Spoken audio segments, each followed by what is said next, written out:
चूहू चूहू बोले कोयलिया सगरो सोर होता उगले सूरज देव लाली लेके जग में जोर होता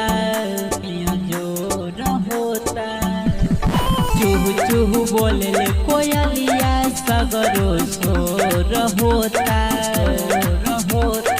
उगले सूरज देव लाली लेके जग में जोर होता दर्शन करे खातिर भगतन के जुटानवा भइले ना ये देवी माई खोली ना हो नया नवा देखी बिहानवा भइले ना ये देवी माई खोली ना हो नया नवा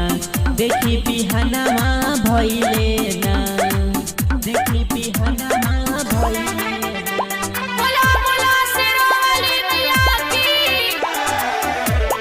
अभी आप सुन रहे हैं दरभंगा से मिश्रा म्यूजिक की प्रस्तुति। 4 बजे भोर से जगावेली मलिनिया जागी माई दर्शन दिखा दी उठ जाई हाली थाली आरती के लेके खाड़ सेवकन के भगिया जगा दे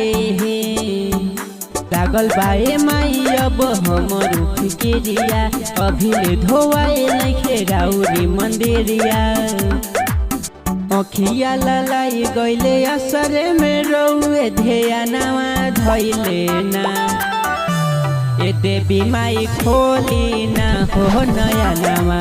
देखी बिहानवा भइले ना ए देवी माई खोली ना हो नया नवा